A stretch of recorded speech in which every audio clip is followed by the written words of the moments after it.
Hammer time, everybody, and welcome to the Jersey Shore Podcast. Today, we've got a packed show from breaking news to topics that will keep you informed. So please click the subscribe button to get notified of upcoming episodes. If you like what the Hammer talked about, then share the Jersey Shore Podcast to others. Damon also looks forward to your comments during this episode. Tonight's Jersey Shore Podcast starts now.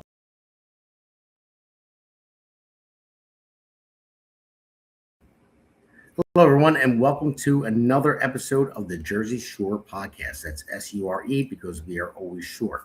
We have a special podcast tonight. We have a lot of great guests that are going to be coming on. I'll introduce them as it comes along. And this is brought to you by the great America's Pulse Network. So first, I'm going to talk about the breaking news. I'm sure many of you have heard. If you haven't, the other airman was found in Iran. They had a big operation. They went and picked him up, got him out. If you guys want to look it up, you'll see it. It was pretty amazing how they went and rescued him, and how they our government and our military is fantastic. I mean, what they can accomplish. Now, I'm not saying like I don't like wars, and nobody does. But what we're doing right now, what we can do is amazing, and it just shows you today what we can accomplish with our military might and our strategic moves. So that is some of the breaking news right there. But first, I want to go into a real quick monologue, and I want to introduce everybody that's coming on tonight, which is great guests. I'm looking forward to this big time. So I just want to say tonight is not a typical political show. This is not polished talking points. This is not consultants whispering in anyone's ear, and this is definitely not the kind of conversation you're going to see on corporate media. Tonight is real. Tonight is New Jersey. Tonight is people who actually stepped up, because let's be honest about something right out of the gate. All right, running for office is not easy. It's not glamorous. It's not safe, and it is definitely not something you do unless you truly believe something in this country or in this state needs to change. And right now, a lot of things need to change. Across New Jersey, people are feeling it every single day. The cost of living, taxes, bills, public safety, education, the direction of our communities. People are working harder than ever and getting less in return. Families feel it. Small businesses feel it. And parents feel it as well. And the biggest frustration I hear everywhere I go is simple. People feel like they're not being heard. So tonight, we change that, because what you're going to see here is something different. You're going to hear directly from your candidates across the state who are stepping up and saying enough is enough. People who are putting their names on the ballot, taking the hits, putting in the work, and choosing to fight for the people that they want to represent. Not because it's easy, but because it's necessary. We have candidates here tonight running for Congress, running for U.S.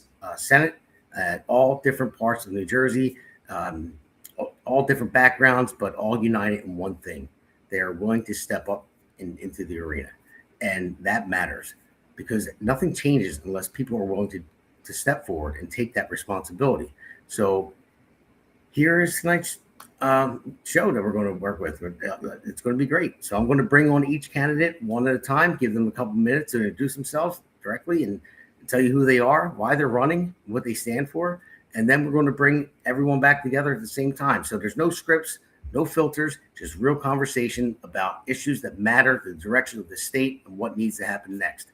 This is about giving the people of New Jersey a voice. This is about letting you hear directly from the individuals that are asking for your vote. And this is about making sure that this election is not decided by headlines, narratives, or political machines. It is decided by the people. So let's get into it.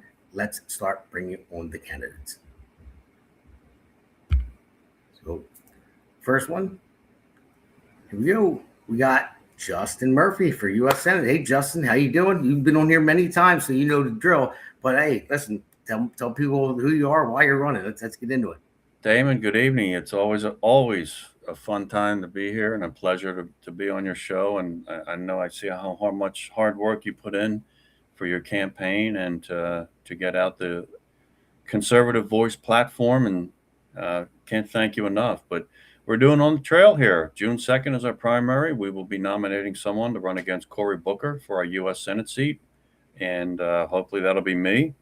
You can look me up as you got shown here, Jersey Justin, number 4, Senate.org, Jersey Justin 4 Senate.org, and the 4 is the number 4. My Senate pledge is on there, and links to my X account, Instagram account, YouTube channel, and soon to be TikTok account. So we're out knocking doors, walking neighborhoods, trying to raise some money. Got a big event coming up. Please, everyone is welcome. April the 18th, Saturday night at the Buds Farm in Pemberton. We're going to have a big dessert-infused campaign rally with all the cheesecake and key lime pie you can eat with a campaign rally. Hopefully we had a nice night without bad weather, and we'll use it as a big momentum springboard midway through the month, and hopefully raise a little money and just keep pushing through that June 2nd primary. So, yeah, no, awesome. Buds Farm is awesome. I was there before we live streamed there. If you remember the America's Pulse Network Jersey podcast, we went up there. But all right, Justin, well, thank you. We're going to go to the next candidate to bring that on. We got Jason Cullen coming up here. Justin, go in the back room, and Jason, how you doing? You've been on before as well. So introduce yourself, let people know how to find you, why you're doing this, why you're running, 1 to 2 minutes. Absolutely. Damon, listen, thank you again for having me, man. I always appreciate it. Always have a good time hanging out with you on here, man. It's always a blast. No problem, as always. So Jason Cullen, I'm running for Congress in New Jersey District 3, and that covers most of Burlington County, a little bit of Monmouth County and Mercer County. Look, I'm not doing this because it's my turn or I'm part of a political club, right? I'm doing this because people in this country are getting crushed every single day, right? And the folks we're sending to Washington, and they're not fixing a damn thing, right? Housing, healthcare, education, utilities, food, everything costs more and more every day, right? And it's getting tougher just to live your life, just to take care of your family. And the people that we keep sending down to DC, they're out of touch and nobody is holding them accountable. So, Damon, my focus is simple. It's affordability and accountability. Okay, affordability so working families in our district can actually get ahead instead of just scraping by month to month. And accountability because we need to go after the waste, the corruption, the backroom deals, and replace these out-of-touch political class with regular people who are just sick of this garbage and ready to fight back. So I'm tired of watching my district being ignored, so I'm running to take this fight to Washington. I want to deliver real results for the people who actually live here and understand what we're actually going through. I love it, man. I love it. I love your passion. So, all right, we'll throw you in the back room for a second, and we'll bring on the next candidate. We have Hillary Herzig coming up. Hillary, thank you for coming on the podcast. So, for the first time having you on, it's a pleasure. Thank you very much. So, same thing. Introduce yourself and let people know why you're running and what your passion is. Thank you so much, Damon, for having me on the Jersey Shore podcast. I'm really excited to be on your podcast, and I see what you're doing, and I want to commend you for the work you're doing in your own race as well. I think it's really important that we have Republican voices out there speaking for everyone. So my name is Hillary Herzig. I'm running in Congressional District 6 for U.S. House. I'm running as a mother, as a wife, and as someone who loves my community. I believe that families in this community deserve better. And like so many people here, I really just see the pressure that families are under every day, the rising costs, the high property taxes, the utility bills. There's real concerns about the future. For instance, my children and your children and all of our children will inherit. Will they be able to live here like we grew up here? Will that be a reality for them? I decided to run because we can't expect change if we do not change our representation. Incumbency has always been a difficult issue. It's a difficult challenge. But if we truly want change in Washington, we have to change who we send there. And we can't do that by sending the same person 37 years, 19 election cycles in my district. I believe Frank Pallone has been sent to Congress. That's not going to make change. What is important to me also is term limits, because the president has term limits, the governor has term limits, Assembly doesn't have term limits, Senate doesn't have term limits, House doesn't have term limits, and that's where the change occurs. The change occurs with the people who make the legislation. So until we change the incumbents who have been in there for 30 plus years, we're not going to see that change at home. So I can say this. I am not a person that's going to bow to political machines. I am not going to bow to corruption in Congress. I will call it out on either side, on the Republican side, on the Democrat side. I don't care if there's corruption going on down there. and you send me as your representative, you better believe I'm going to expose it, and I'm going to say everything, that I find. And I'm going to be a representative for everyone in my district, not just Republicans, but Democrats, independents, libertarians, everyone. So tonight I'm just asking everyone in District 6, let's make this year be the year that we take back District 6 for real representation. Let's do something hard and go with change. This campaign is not about a seat. It's about change. It's about change for our district. It's about change in our country. And we're not going to get change with the same old incumbents. It's just not going to happen. So that's what I have to offer. And I'm ready to get in there and really make some change. And I'm open to conversations with everyone in my district. All right. Awesome. Thank you, Hillary. Thank you very much. All right. We'll put you in the back room, and we got one person left. We got GreggMele that's going to come on. Gregg, how are you doing? Thanks for coming on. Good. Thanks. Good to see you. How you doing? Good. So same deal as everybody else. Introduce yourself, tell people where to find you, and why you're in this fight. Sure. GreggMele, running for Congressional District 12 in New Jersey, and the website, which is partially shown there, www.mele4america, which is MELE, the number 4 in America.com. Basically, I mean, I've looked at running for office because I really came from nothing and achieved the American dream. I had the good fortune of doing well in school. I wound up sticking with it for a long time, did a lot of degrees, and studied particularly public finance and budgets, things like that, actually from local up to national. So, of course, affordability is one of my big issues. And otherwise, it is the transparency. I've been an anti-corruption candidate ever since I started this venture. And, it's really important that also, like Hillary said, the term limits. The reason that people get corrupt is because they are still able to get many, many decades entrenched into the system. So they build up enough illicit funds to crush primary competition, and then they just vilify the other side in the general, and they have an easy walk through, re-election after re-election. So we've got to break that cycle. I certainly will self-term limit if it doesn't become a rule, but I will also be promoting that as a piece of legislation all the way through. Awesome. I like it. I agree with you there too. I think there should be term limits. What bothered me the most was the No Kings rally. Trump has term limits, but my opponent Donald Rocross does not. So he was at the No Kings rally. So all right, they don't want to look in the mirror. So no, of course not. But there's one more candidate. I think there's. Oh wait, that's me. So I'm Damon Galdo. So I'm running for Congress, as you all know, all the listeners out there. And thank you for joining us. Everyone pretty much knows where I stand. I mean, I could just say whatever they just said. I'm on board with that. But we're going to get into a nice discussion here, an open forum. And we're going to take a real quick, 30-second break with an ad. And then we're all going to come on together and we're going to have an open forum. So let's take that break. Hey, it's great to be on with you. This is a great podcast. It's a lot of fun, and it's informative, and it's real information. It's none of the frills and none of the nonsense that you hear on the legacy media, just telling the story of what's happening right now. It's what I do with my newsletter that I get out to anybody who wants to see it. It's what you're doing with this podcast. America needs to know what the real deal is, and you're the real deal.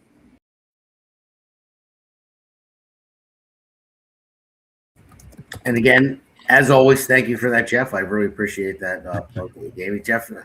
Jeff's a great guy, man. He gave me a 32-minute interview. When I asked him to come on, he said, sure. I thought it was going to be like a Fox News interview where he's on there for like 5 minutes. He gave me like a full, 32-minute interview. I was like, wow, it was great. It was a good time, though. Jeff is a good guy. But so, guys, let's open it up. Like I'm going to just ask one simple question, and we can go over the room. I'll go with ladies first. We'll start in one sentence. What's the biggest problem in New Jersey right now? And I'll start with you, Hillary. Ladies first. Illegal immigration. Well, that's just solid. I mean, I gave it to you in 2 words. Yeah. It literally affects every part of our economy here in New Jersey. It is why we have high taxes. It is why we have high insurance. It is why we have high utility bills. Everything goes back to one thing. It's supply and demand. And when the demand comes over, unvetted, over our border and floods into our state, because now we have a sanctuary state, right? It affects everything. So we need to bring back the meaning and dignity in citizenship. And right now in our state, that's not happening. And New Jersey taxpayers and New Jersey residents and American citizens are paying for it. You're right. $7.3 billion a year for being a sanctuary state. $7.3 billion. And I say this all the time, and I don't care. I'll beat a dead horse. I'll say it all the time. If we were to recoup that money, not because my property taxes are going up about $2,000 a year in June, and if we recoup that money for the 30 or 3.6 million homes, wherever it is in New Jersey, you could lower everyone's property taxes by over $2,000 a year if we didn't spend that $7.3 billion. So that just something to look at. Everybody that's listening, like, sanctuary state goes away, no paying for illegal immigrants. We get to save money and actually live comfortably. So I want to go to the next one. I see Arlene is up there posting a lot of stuff. Thank you, Arlene, for hi, Justin, Jason. Good luck, Hillary, and Gregg. Good to see you again. Gregg, I'm sure you know Arlene. So Gregg, I'll go to you next. I mean that I agree with Hillary. That's one of the biggest problems. It's illegal immigration. Right. But what do you think will be the next biggest problem? Unless you want to elaborate on that. Well, I mean, I do want to acknowledge. I mean, Hillary hit it right on the nail on the head. That it's the cause and effect. Basically, the illegal immigration is causing a lot of our other problems, especially. I mean, to me, as an attorney, I feel like declaring a sanctuary anything is treason. It is against your oath of office. You should be removed. You should be jailed. And I just don't understand the tolerance for something that is obviously already against the law. There is no debate or argument that really should be happening, but somehow we find ourselves having to try to justify what is already the law. And it's really tough for me as an attorney to deal with those kinds of situations. But tying to the other topic she brought up was the affordability, basically, and the economy. I think the difficulty we have. It's mainly that in the tremendous cost we have to pay, but also it does tie into the term limits and the transparency, which is another big issue. If government was more transparent, we wouldn't have things like Minnesota and California now with all of that corruption. And also with the term limits, people would not have decades in office to build up an illegitimate pot of gold that they can use to crush primary opponents. And then, I mean, thanks to media that has their slant too. I mean, a lot of general elections have a pre-built-in slant against one party as the devil, basically, in most districts. And so we have to get rid of all of that too, and get where we can get our message out and meet the people where they are and have them understand we are real people here running. We are not putting on a show like many people already in Congress, and we have to get in to really make this thing change. No, you're absolutely right. I mean, for me, myself, I want to come to you next, Jason, as well. You talk about what you think one of the biggest things. I know you're running on affordability, and I honestly hate saying the word because I feel like the Democrats coined that term, even though they're the ones that caused it. They caused the affordability crisis, but then they start coining it, affordability. I'm like, no, you caused it.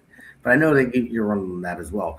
And so what do you think is the biggest problem? I mean, if you want to touch on the legal immigration, it's fine. But anything else that you want to run with that? Sure. The number one problem in New Jersey, the Democrat Party. There we go. Solve the problem. Right. They've been in charge of this state for a quarter of a century. So everything that's wrong is because of them. It's every decision that they've made, whether it's illegal immigration. They're the ones that are creating a sanctuary state. They've created the affordability issue. The cost of living is so damn high because of them, with the incredible spending, the high taxes. Everything that we have, every economic hardship we have is because of Democrat policy. So the number one problem with the state is the Democrat Party. If we get rid of them, we'll solve all of our problems. Damn, we should. All right, show's over. It's ended right there. So, all right, so Justin, I'm going to go to you next too, because I probably know where you're going to go with it. But what do you got? Well, Damon, I agree with what everybody has said. And unfortunately, New Jersey doesn't just have one problem. We have a long list of problems.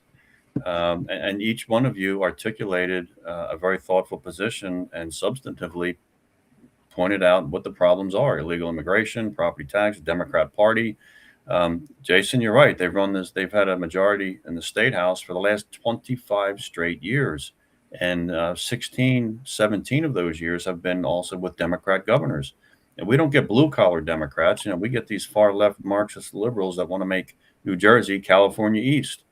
And, Hillary, you're right. I mean, the illegal immigrants, they're costing the taxpayers of this state, which, by the way, this is what happens when you lack political competition. They're not afraid to take over $7 billion and give it to non-citizens.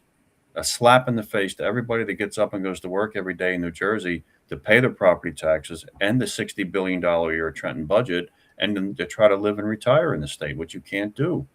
That's a slap in the face saying, yeah, we did it, and you really can't do much about it because we know you're not going to take back control next year of the state house and state assembly, and we know you probably won't win the governor's race in 2029. This is what happens when you have no political competition.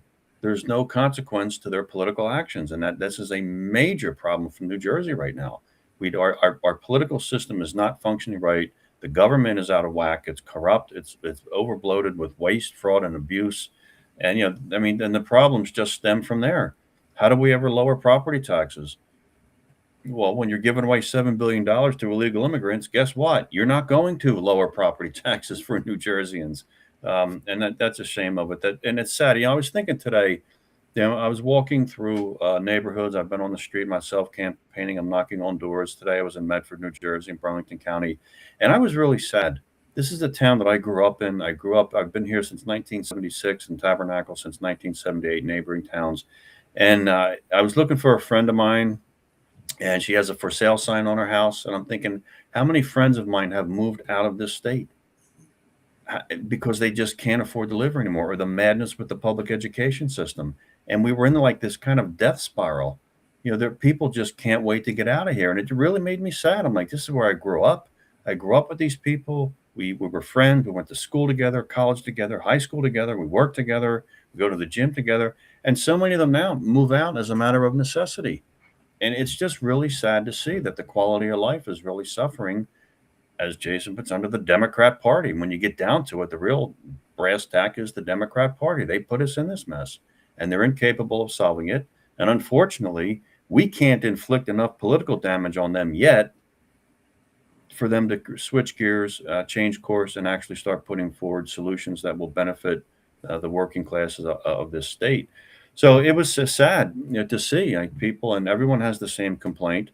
I can't live here. I pay property taxes. Property taxes are so high. They're keeping people from being able to retire here or raise children here. And it's, we have solutions. We just don't have the political will or leadership in Trenton to implement anything that would make life better for New Jerseyans.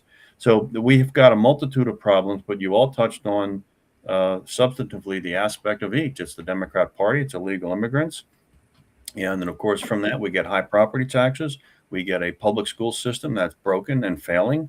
What else do you need? You get Mikey Sherrill. She's obviously just worried about trying to do what she can to obstruct the Trump administration. We've now codified being a sanctuary city. That is not madness. That is utter madness to codify, not just to have the executive order policy, but to have your legislative body pass a law that says, yeah, you can come here. Okay, it does nothing but attract criminals. So who puts up with the degraded quality of life with less safe streets?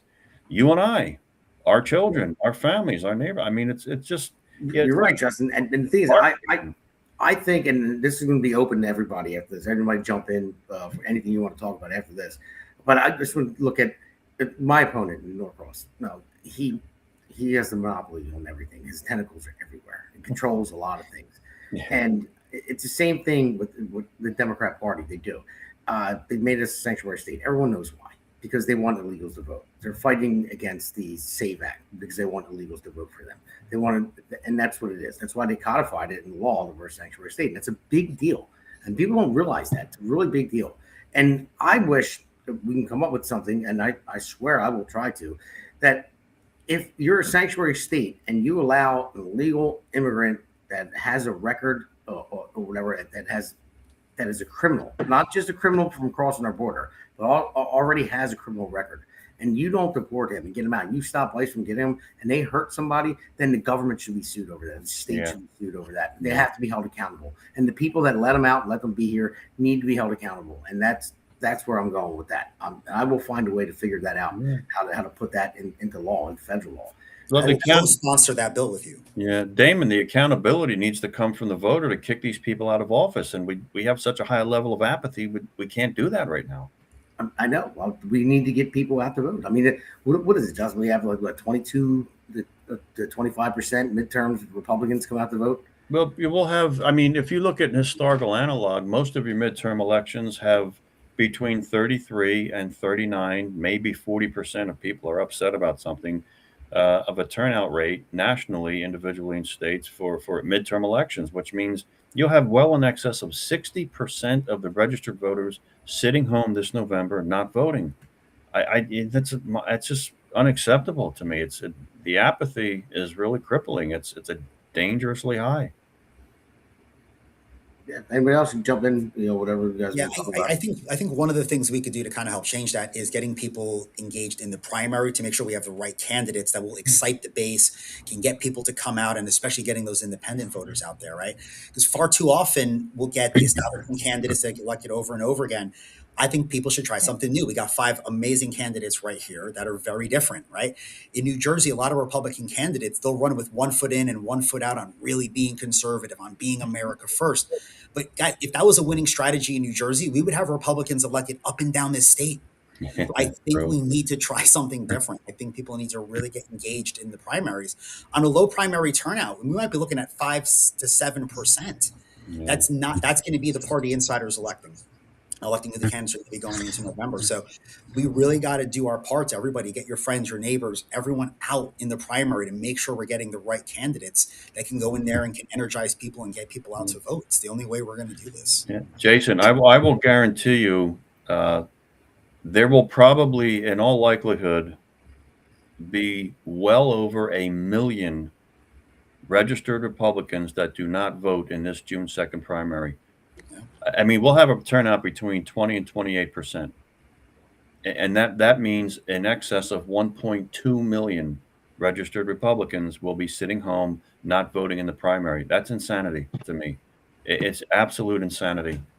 Right. And then how many of those Republicans then in November are going to say, I can't believe this is our choices? Yeah, right. I mean, look, not to bash the party, but, just as a, I mean, we're all running to the same water hole, looking for money, looking for resources, and it's tough. I mean, no one really thinks we have a chance, either at the Senate seat or the House seats. They're worried. They're going to pump money into probably 3 congressional races. Damon and Gregg, I don't know if they're going to plan on, if the RSC can help you guys, and Hillary, I hope they can. But I think right now they plan on pumping a lot of money into Van Drew, Smith, and especially Tom Kean. Tom Kane's going to get the lion's share of money because they're scared to death of losing his seat. Now, look, I don't want to see him lose his seat. He's one of few Republicans. But what happened? What about you guys? What about Damon? What about Hillary? What about Gregg? I agree with that 100%. And, honestly, that's the Washington machine. Let's be honest. The eagle represents us, right? It's 2 wings of the same bird. And what they're doing is they're protecting incumbency. And until we stand up and we actually challenge incumbency and we say, look, you can say anything you want as a Democrat, as an independent, as a Republican. But if you're reelecting the same person election cycle after election cycle, and then you're going and holding a sign that says no kings, you're a little bit of a hypocrite. No offense. Yeah. That is very hypocritical to say no kings when the person that's standing next to you, like you said, I think you said Norcross was at one of the, so was Pallone. Pallone was out there. Mind you, his brother is the mayor in Long Branch. He's been in office for as long as I've been alive. and on Democrat policies. So, for instance, let's bring up cannabis. I don't know how you guys feel about cannabis, but my stance on cannabis is I am pro removal of federal prohibition. I believe it should be removed completely because I want to cut out the black market, and I want the New Jersey businesses to stop, having to live under this shadow business. I want to legitimize them because most states have already done this, right? So federal law needs to catch up. If you keep voting in the incumbents, they're not doing it. Not even the Democrat incumbents are doing it. So why? Why are they not doing it? So I think this is something that, we need to say, as definitely when we have Democrat incumbents in, to say, oh, well, some of the things that you actually support, they put forth no legislation. I mean, in my district, I have 3 Democrats running, including Pallone.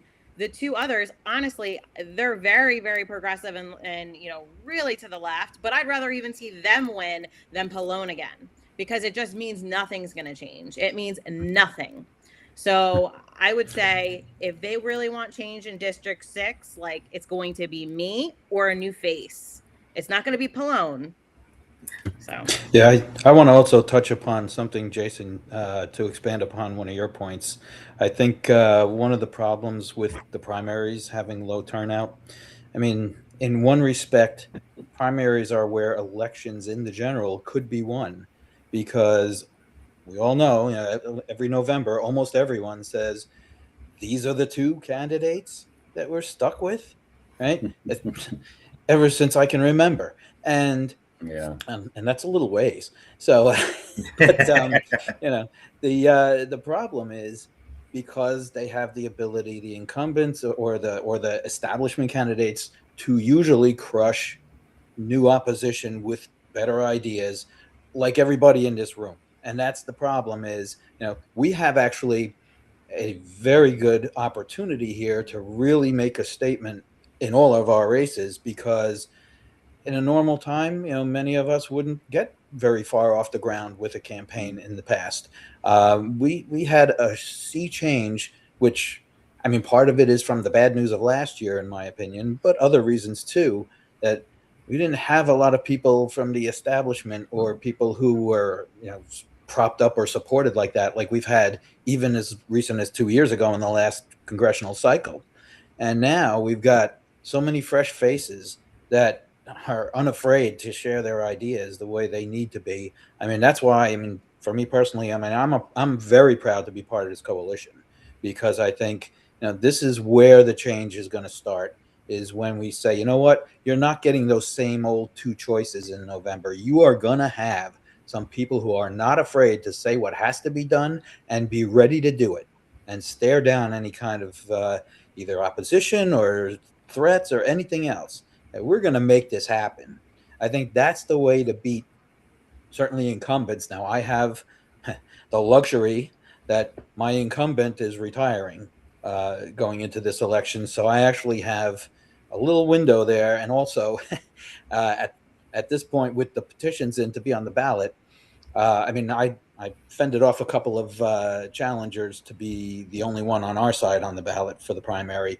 The other side, they started with 16 people, and a full 13 of them made the ballot on the other side in the primary. So I am looking forward to seeing them beat each other up, taking their material, and also spending a whole bunch of money before they even see me. But that is just my good fortune. But the point is, for everybody, we have to make sure that this is a memorable election, that they see a bunch of new, fresh faces that are unafraid and not answering to anyone stand up and have a great showing in November. And that's what we're looking for. No, you're right about that, Gregg. Absolutely right, 100%. And the thing is, the reason why I wanted to get everyone together and show like a united front of Republicans, because Republicans tend to run head first into a tree while kicking themselves in the ass when they have an advantage. And I think we really need to stick together. And look at the incumbent I'm facing, Donald Norcross. Now, that guy, he is entrenched politics. He's probably the most powerful politician in the state of New Jersey, I would say. Well, his brother really runs. Is his brother the mayor? Yeah. But yeah, so so there's that. I know my chances of beating him are very slim. But all of us have jumped into this race because we care. That's why we're here. That's why we're doing this now. That's why I started this podcast. That's why our great producer, other Damon, man behind the curtain there, and other podcasters that own this network, founders, started this network because my biggest problem is with media. Media, when I lost last night, I figured media is more powerful than politicians. It can be because it's what people see, what they hear, what they watch. That's all they're getting. You watch CNN, MSNBC, and you get the same news every day. I mean, geez, my mother-in-law, I'm sorry, but you're probably watching this or you're going to watch it later. But yeah, she watches that. And she's like, oh, wait a minute. Donald Norcross just donated $1.6 million to, no, he didn't. He donated our tax dollars to something. So You donated. Yeah, you donated. He reached in my pocket, your pocket, and pulled it out, and he gave it to whatever it costs. That he wanted to make him more popular and get votes, and that's the same. And buy votes. Yeah, that's exactly what it is. But people don't get that, and it's okay that they don't. I don't expect everyone to understand. I was never involved in politics my entire life. It's been years I have been now, but it's just the people don't really. They just want to live their lives. They want a nice. They want to have. Well, most people anyway, I would say, just get married, have children, and live the American dream. Even though we're losing that right now, I believe we are, and I want to get it back. But that's what a lot of voters. We talk about the amount of Republicans that don't come out. I believe that's one of the big reasons. It's because they just want to be left alone and live their lives, and they don't pay attention. They don't want to get involved in this stuff. But the thing is, having a podcast like this and having a network is you have to push them, and you have to say, listen, this is what's going on. If you guys don't pay attention to it, you really have to get out the vote because this is important. I mean, you're slowly losing, everything that you want in life, and that's a big deal. It's a big deal to me, and I'm sure the more we get the message out there to people, I think it'll be more of a big deal to them if they realize it. If you don't, go ahead, Gregg. I was just going to say, if you don't act upon hoping for the best, you're going to have to expect the worst, and that's what it is. The complacency and apathy is a killer for any kind of change. So. Sorry, Elaine, you go ahead. That's okay. I was just going to say, I was one of those people, kept my head down, go to work every single day, whatever, until I got an email one day working as a civil servant saying, you need to show us your COVID vaccine card or you're going to be referred to HR for removal. That's un-American, in my opinion. That's medical tyranny. And I will stand against that no matter what. And in 2022, that happened to be the same time that the border was open and I was working to help naturalize United States citizens. And I said, really? So my job is being counteracted.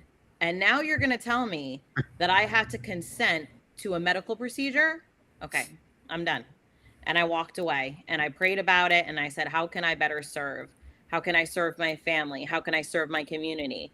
And I moved back home to where I grew up in Monmouth County.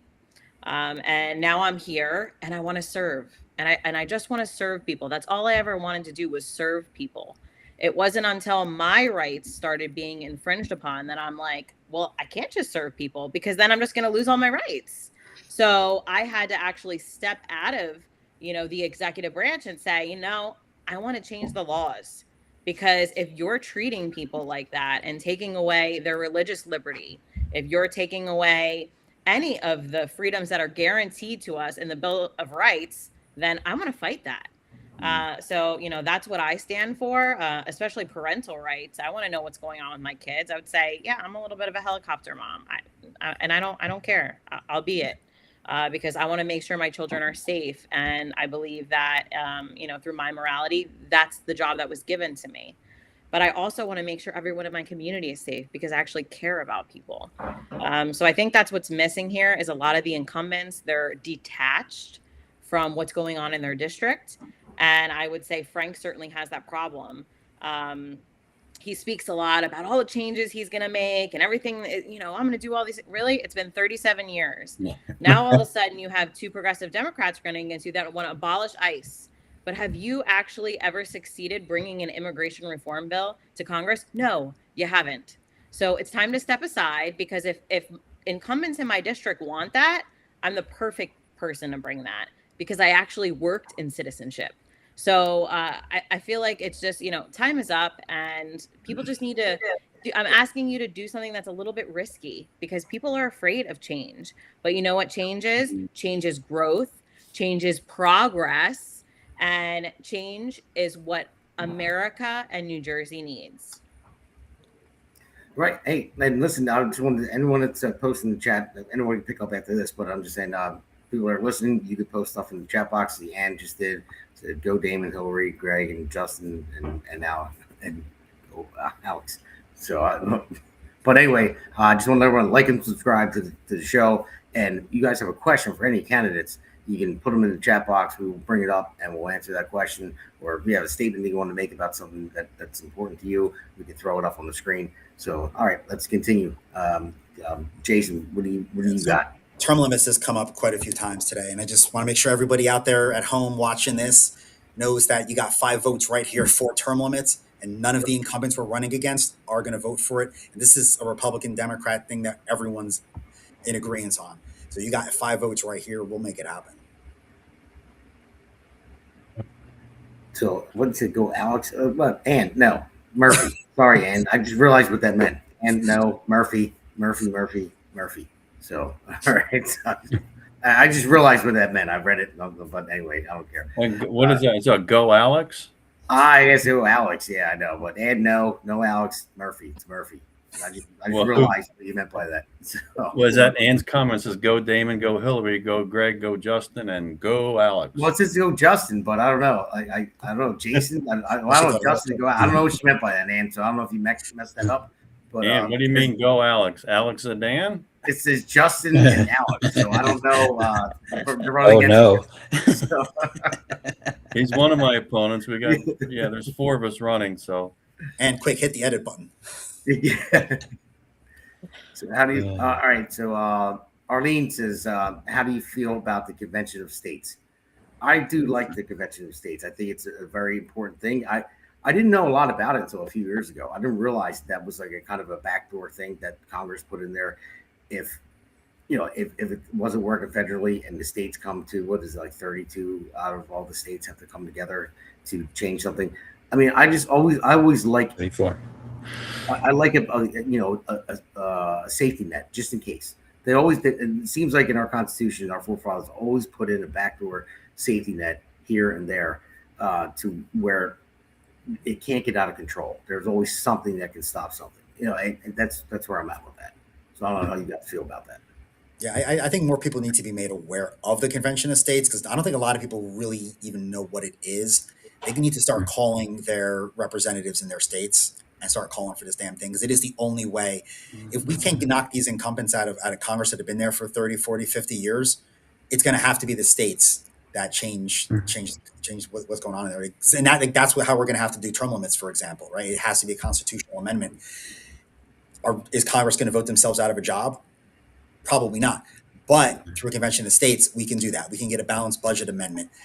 We can cure the 14th Amendment, which I don't understand why there's any debate over that, considering on the Senate floor during the debate for that, the author actually said, this is not for foreigners.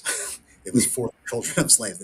There's a debate for it because it's been used as an immigration loophole for decades. Yeah. That's why now there's a debate against it because immigration enforcement, whatever. Think about it. DHS was just formed after 9/11, right? And ICE is a part of DHS. USCIS is a part of DHS, Citizenship and Immigration Services. First, it was INS. So now there's a debate about it because they started using it as a loophole. So it just took literally that long to get through, just like the SAVE Act. The SAVE Act has been around now for over a year. Then it became the Save America Act. Now they're gonna have a filibuster. Now they're gonna debate it. We should have passed it months ago. Like, just remove the old Senate rules, remove the filibuster. It's not in the Constitution. It's not even constitutional. They made it up. It's something they made up to stall progress.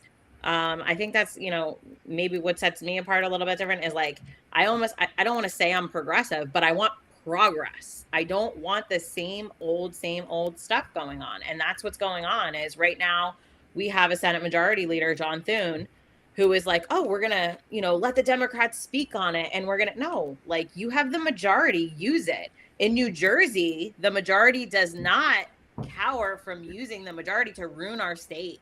They do not cower to, they're going to sign the sanctuary laws and they're going to send it to the governor and she's going to sign it. They don't cower. So what is it? What is the purpose of having a majority in the Senate and the House if we're not using it? Right. When it's not even just Thune. I mean, there's other Republican senators that don't want to get rid of the filibuster either. So we can't even put all the blame on him. We have.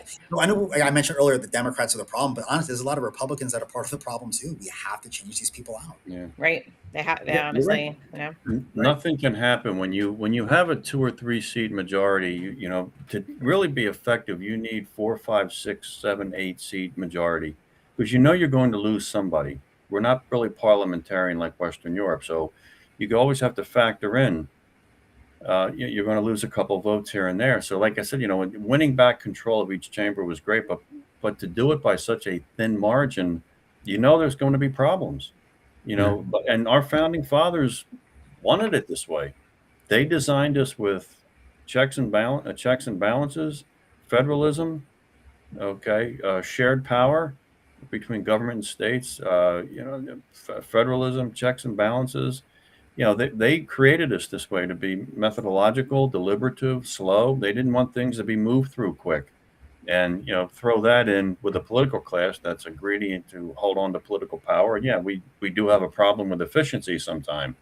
But, when you look at the Constitution, we need bigger margins to get anything done, because you're going to lose the Lisa Murkowskis and the Susan Collinses. They're just, they'll be there for you maybe 60% of the time, which is fine out of the, but, Murkowski, to think that people of Alaska have reelected her. I mean, you should be able to get somebody more conservative out of there. Maine, you can see. Maine's an issue. Maine's a moderate state, split in two, basically.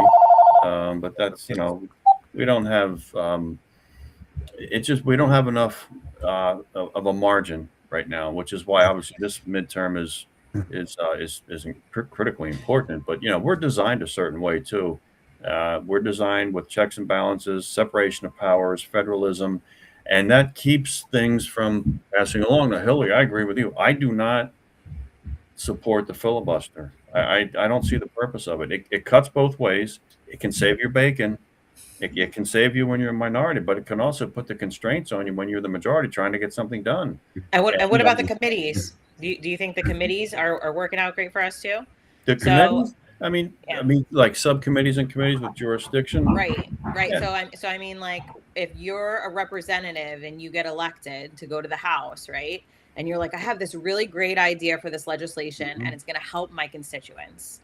And you put it forward to the committee and the committee just votes it down and the American people never get to see it and they never get to even vote on it, the House. One way around that. Do you think that that's a real, we're a constitutional republic, but we have democratic processes, but where seems like there's gatekeepers to those too. Well, there are gatekeepers, but there's one way around that. You can do a discharge petition where you take the bill and send it right out to the floor for a vote. Now, most members will not do that because it draws the ire of the chair and the committee and the leadership, and then you get the committee on the House grounds and the Capitol and the flower planting. You don't get anything important. But there are discharge petitions, and if you can do that. But but a lot of people, a lot of representatives it's not used very often. But a discharge petition it seems like when they get elected, they go up there, and then something scares them. Or something makes them like not do what they said they were going to do. Or they're isolated. So, they don't. You're isolated. Like you don't have the votes. I always advocate for abolishing the Internal Revenue Code, abolishing the IRS, or at least the Internal Revenue Code, and having a flat tax. Now, if I get elected, I serve in Washington. There's 100 senators. How many are going to champion my idea? I think maybe a dozen. I might get a dozen. It's up to leadership if they want to really prioritize the issue. Now, the Trump administration has alluded to this. Maybe it's time for an entirely new system of taxation. So you can be the seed planter. You can start the conversation and make sure that this idea is integrated into the Republican Party platform. But it is tough. Again, Hillary, each house can make up their own rules. We've got committees with jurisdiction over issues, and some of them are fairly complex. But what do you do? I mean, other than a discharge. You have to. Sorry, one more So, thing. yeah. Back to the convention of states, because that's how this originally started, and it takes 34 states to be a convention, right? Yeah, 34. So currently, not to bring this up again, but I'm going to. Currently, 24 states have legal cannabis. That's 10 away from what you would need to have a convention of states on cannabis. Going for president. So I honestly think that, and look, honestly, like the hemp industry suffers, farmers suffer because of this. There are so many veterans suffer because of this. This is something that needs to be passed and it needs to be brought forward. And it can't be right now because it's still on a schedule. So, New Jerseyans overwhelmingly voted for this. So this is something that I hope when people go out to vote in District 6 this year, they look at Frank Pallone and they see how far he's actually pushed this, and it's nowhere. And they choose someone who will actually make change on the issue. Yeah, I want to go back to the idea with the founding fathers and the structure of government, the intentional inefficiency of government, and the checks and balances. I mean, yes, they set it up that way so that rash decisions wouldn't get through right away as soon as you had a little majority kind of thing, right? But we have to remember they had the crazy idea that members of Congress would vote for their, whatever helped their constituents. And we know that that doesn't exist very much today. Everybody's, if you don't vote with the team and make everything about the numbers and the part, falling in line with the party, then you get ostracized or worse. And this is something that has to be overcome with just very tough spirits that will stand up to anything like that and say, no, the voters come first. Because the truth is, when the results go through that way, those are the people that the voters will want to reelect again and again once they see that they will actually do what the people want and have some flexibility, at least in terms of the independence of thought and decision making, to go ahead and vote for what's right. I mean, when it's a constant game of this team against that team, instead of the individuals taking their responsibility seriously for who they represent, that's going to hold us up until we get to that next phase. And it's not going to happen overnight. There has to be vanguards that go in there now, like us, and make everybody see that we have some room to make some real positive change that people can feel right away, instead of, you're the devil if you say you're on our team, but you ever vote against what we're campaigning, what we're aligning to.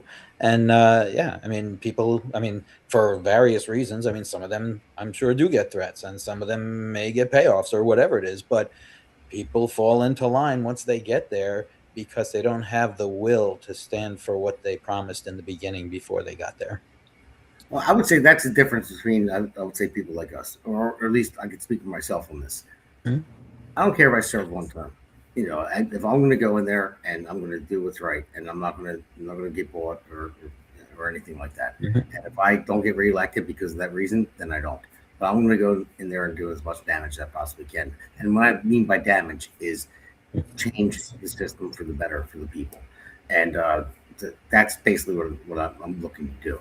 And we have another question here, and I want to go into Ann said Murphy, so she said boo actually to Alex, and go was supposed to go Murphy, but then she said Murphy/Cullen 2028 for president and VP, and then she said Hillary Herzig for governor of New Jersey. I mean, what am I playing skip? I mean, it's my show. I mean, come on. But we have a Justin. We have a question here from Engels. This is to you, Justin. You can say it there. Says Justin. So my question is, why would a flat tax be the best system for taxation? I understand the tax code needs reform, but why would a flat tax, everyone being taxed the same across the board, regardless of income, be the best system? For a number of reasons. Number one, you have to look at what we have and what we're laboring under right now. We have an internal revenue code that is probably in excess of 10 million words. And not to mention all the regulations behind that are another million set of pages of paper that is absolutely indecipherable. And the entire system is so complex, it's burdensome. I think it's a downward pressure on economic growth. It's complex. It empowers the IRS with civil forfeiture powers. They can take something from you without any court process. The Internal Revenue Code needs to be abolished. And what the first thing it does is it simplifies the system so people can understand it. They understand what they need to do to conform to the law, and it's a fair system. It's not confiscatory. It takes, in my opinion, flat tax of 10%, maybe 12 tops, but 10%. Now that broadens the base. Right now, we've got about half the taxpayers in America not paying federal income tax. Now, I'm okay with not paying federal income tax, but for lower economic earners on the lower rungs of the economic ladder. But simplifying the system would spark and produce an enormous amount of growth and infusion of wealth into our country. It makes it simple for people to understand, so they don't have to hire armies of lawyers and accountants to make sure they don't do anything that may come back to criminally bite them in the rear end. We don't want that. It's a progressive system, not really in the sense of ideology, but the example I give, if Damon, if you earn $100, your 10% is you're paying $10 in tax. Okay, Hillary, if you earn $1,000, you've earned 10 times the amount of money Damon does. You're paying the same fair flat rate, but you're paying $100 in tax, 10 times the amount that Damon pays. So nobody on the left should ever complain about this, because it's actually a progressive scale with a flat tax. The more you make, the more you earn. You're still that same flat fair rate that everyone has, but you pay more because you earn more. But it's not confiscatory. It doesn't get up to 30 and 39%, and then your state income tax in California 13%, and then 15% in addition to the payroll tax when you're self-employed. We have such a convoluted system. It does not do. It doesn't create wealth and doesn't promote job creation and business and entrepreneurship. So we need to simplify the system, make it fair. It should not, you get rid of all the loopholes and the special interest when you flatten your tax rate out. You keep deductions for mortgage and charitable. Everyone gets a huge standard deduction like you get now. That doesn't even change, but you get rid of this monstrosity that no one can even decipher and understand. One rule and regulation after another. And it seems to grow every year, becoming more complex, and nobody knows. You talk to one accountant, they'll tell you one thing, another one will tell you something different. You don't know who's right. You got to watch where you step. It's too complex. It could make you a criminal. IRS has way too much power. But simplifying the system, I think, it is enormously beneficial. You simplify the tax code, you're going to increase economic activity enormously, which will result in more revenue to the federal government. So it'll be a huge tax cut for most people. You probably are right now with the flat tax system. You would probably have a standard deduction of about $50,000. Now that means if you're a family of four, husband and wife, and you're struggling here in New Jersey, okay, your first $50,000 of income, is federal income tax free. So let's say you make 80 grand a year combined as a couple. Okay, you're being taxed 10% on $30,000. Your tax bill is $3 grand. You write a check, you send it in, you're done. It's simple. It doesn't take up weekends of work. It doesn't take up stress. Oh my God, I didn't make my quarterly income tax payments. Now there's an 8% penalty. Thank you, Joe Biden. I mean, the system, as it's also, the current system allows those in Washington to control, and they control who gets the tax breaks, who are the special interest lobbies, who gets the tax breaks, who doesn't. You always hear the Democrats say, we're going to have targeted tax cuts to the green energy industry because, that's the future. No, that's their campaign donators. Exactly. That's the campaign donation. So that's what they're giving those people, the benefits, the tax breaks, the deductions, the credits, and all these, and the cash incentives, the grants, because they're voting for Democrats. So it empowers a political class to favor one American over the other. The flat tax takes power away from Washington and puts it back where it belongs, with the people, we the people, the sovereign authorities of this United States of America. First three words of our Constitution's preamble: we the people. Not we the political class, not we the judges, it's we the people. You're right, Justin, by the way, right about all that. And the thing is, that's why we can even take it back to term limits again. Yeah. That's why we support that. Because Damon, Engels has another, I'll just be very quick here. Engels is asking, so where would we be able to recoup losses from a flat tax? Engels, we would not have losses from a flat tax. We would spark so much growth from a simplified tax code. Okay, businesses would kick our doors down to set up shop here. We have the most productive workforce, a simplified tax code, generally a safe country, great infrastructure. I mean, it's got problems, but generally, where else would you want to do business? but America. You simplify the tax code, we'll have a boom. Like, because tax reductions do what? They increase economic activity and they increase revenue. Happened for John Kennedy, happened for Ronald Reagan, happened for states that cut taxes, happened for George Bush, happened for Donald Trump. Every time we reduce taxes, we always have record level of revenue. So there's no cap, because remember, a tax cut is not a government expense. So we don't have to find a dollar for dollar. Tax reduction is not a government expense. It's the government taking less of what the private sector produces. Yeah, You're absolutely right. I always thought that was one of the biggest insults when one of these members of Congress says, "How are we going to pay for a tax cut?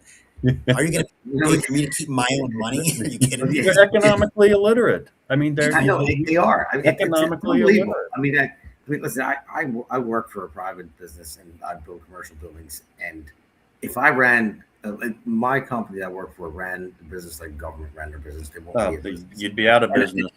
Yes, and I build. When I say I build commercial buildings, I build government buildings as well. So, and it's different when you're dealing with a private developer. You know, private developer, you're building their building. They want it built as fast as possible. They want it in production. They want it done. They want to get it up and running, get your CO, so they can start charging rent or lease, whatever it may be, because they want it done. Because they have a loan from the bank and want to pay it off and they want to start making money. When it comes to a government building, no urgency whatsoever. They do not care. It's they don't have to. You ask a question. Oh, well, we're going to get around it. We have 30 days to respond to that. I'm like, 30 days? I'm like, what do you mean? I got a crane here that's costing thousands of dollars per day. And we have 30 days to approve this. We just bought all 82 pilings to drive in the ground that you spec'd. You spec'd it. Said, buy these pilings. They're 65 foot long. Drive them in the ground and start the building. Well, we have 21 days to approve the submittal. I said, 21 days? What are you talking about? I said, you told us what to buy. We bought it. It's right here. It's right in front of you. But it's just all the red tape and all the stuff. It just, everything is bloated and costs too much money. So, yeah, the flat tax part, that's part of the same scenario as well. It's just, it'll motivate people more to do their job. If everyone's looked at it the same way, okay, you make a little bit more money, and then you're going to pay the same 10% of what you make. I think that is a great way to go. It's a great way to look at it. There's no BS in between it.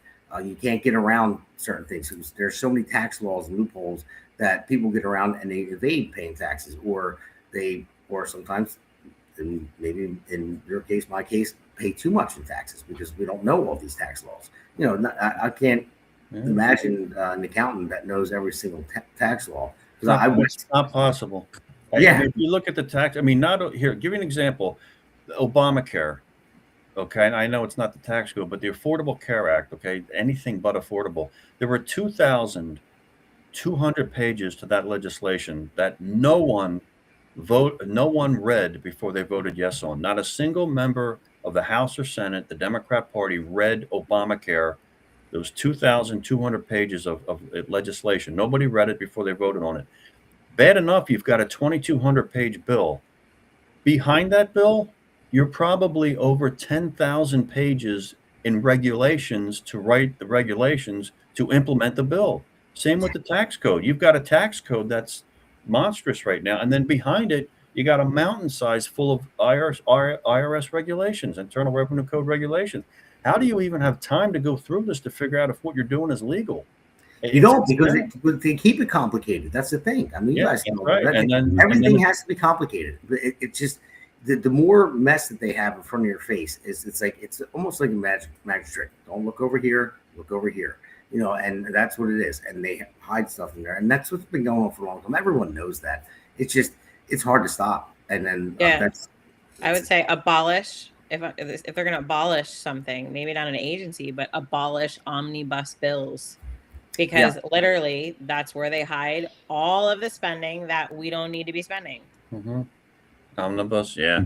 Now, we've got sunlight's the best disinfectant for sure. But, my slogan when I speak to people, we need a new generation of Americans to serve in Washington that think in terms of simplicity, not, hey, let's have another government agency, another government program, and another thing. Yeah, it's simplify things. And that's what people... You look at the liberal Democrats, few of them have ever had private sector jobs, and so they don't understand this. They really don't. We need more business people to put their life on hold and serve in Washington, just so we have that citizen legislator that our founding fathers thought of, to make, because if now we have a government, a political class that's very distant from we the people. They're dysfunctional, they're self-serving, they're greedy for political power, they're arrogant, they're corrupt, criminal in some cases, and we're living with the results of that now. So, all right, guys. Well, listen, we're getting close to the end of the podcast, but I want to. Let's see. So I thought we just post something there, but how would you? I'll leave you guys with this question. Everybody will go around the room.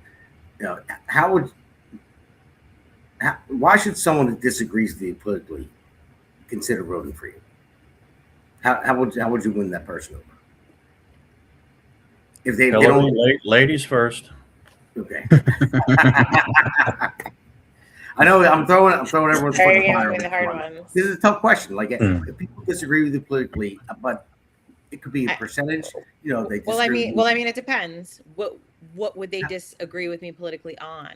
So I would start by listening to what they believe politically and why they believe that my political stance on that issue conflicts with them so much where they wouldn't vote for me. And then I would work to understand where they're coming from, because that's like the biggest part of it is like, look, when you say Democrat or Republican, I'll say this again, it's two wings of the same bird, right? Because not everyone fits into this Democrat or Republican. That's not the truth of the body of America. That is not the truth. But it is, when we go to the polls, what ends up happening, right? Is we're choosing one or we're choosing the other, because those in between usually never win, because we really have a two-party system. We have Democrats and we have Republicans, but we don't. We have Green Party, we have Libertarian, we have Independents, we have, now Socialists, we have all these things, right? But what is it that they like about one party or another that makes them vote that way? And I think that just figuring that out by speaking to individual voters and then asking them like, hey, like, what has the current representative in this district done for you personally? And why do you feel loyalty to him when he's been sitting in there for 37 years and his loyalty is to his donors, not to you as a constituent? So I would say for me, how I would work to win someone over, it's like, I just want to give someone an option to say, I believe in change. And if you believe in change, vote for me too, because that's what you're going to get with me. I'm not going to go there and press a button because my party says to press this button. I'm going to go there. I'm going to read each thing. I'm going to do all the research. And then I'm going to ask my constituents, and I'm going to look for their feedback on my social media pages, on my TikTok, on my X, on my everything, and say, what are my constituents who live in my district saying about this bill? And then when I go to vote, I know I'm voting for the right people. And that's we the people, not the people in power. So that's what I would say as far as, what would be the specific issue. And then I would work to understand where someone's coming from. Because look, everybody, I would almost say in a way you're even born with like preconceived notions about certain things. And then throughout your life, you're influenced by them. Okay, well, what created that in you where you feel you want to vote this way? And here's what I can offer you. And this is the type of person that I am, because at the end of the day, I'm just a mom, I'm just a wife, I'm just an American citizen, and I'm just trying to serve my constituents. So. Nope. And you mute yourself or something? I lost you for a second there, the last couple words. No, that was it. Okay. No, okay, now I hear you now. It's like you were muted for a second. But all right, let's go around. Jason, let's go to you.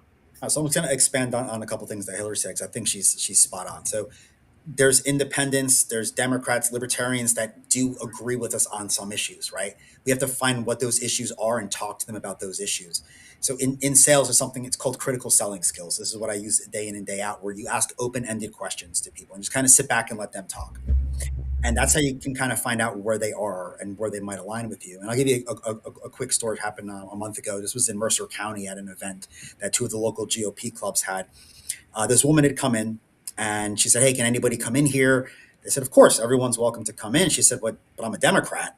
I said, it's fine. Just, everybody can come in. To Hillary's point, a lot of people have these preconceived notions. Like, she didn't think that Republicans would have let her in the first place. So you should have saw the look on her face. And she's like, all right, cool. I want to see what these guys are talking about. So I got to talk to her about 5-10 minutes before the meeting started. Super sweet lady, but super far to the left. She was telling me what a great job Mondani was doing. But we had a real good conversation. I was asking her some good questions. They actually invited her to come back a month later to the candidate forum they were having. You know how hard it is to get anybody to do something a month out, right? Yeah. And in politics. And for the other side, she showed up a month later, and she actually got to ask the first question, which was on term limits. And she said, listen, before I get started, I want everybody to know, why I came back. She was, Herb Conway, who's my opponent in November if I win the primary. He had a town hall tonight, but I skipped it to come here tonight specifically to hear Jason speak because of the conversation that we had. And when I was talking to her, I found out what was important to her: term limits, accountability, and the future for her grandchildren. So those are the things that I talked to her about. And after the forum, she said, honestly, if you win the primary, I'm probably going to vote for you, not because I agree with everything you say, but I trust you more now after talking to you that you will do the things that we do agree on. We have to talk to people. Yeah, it's called dialogue. Yes. And you just don't get that today. People are too narrow-minded in too many cases. Yeah, I feel like, the divisive rhetoric, and I mean, the legacy media does not help with it, right? They divide us all by category, by race, by all these things. I mean, even running, I got a thing that said, like, what race do you want me to identify you as? I said, you could just identify me as an American, because I don't want to be identified by my race, to be honest. So this is something that, I feel like the divisiveness of it doesn't help either side. And sometimes it can even lead to political violence, which we've seen in the past.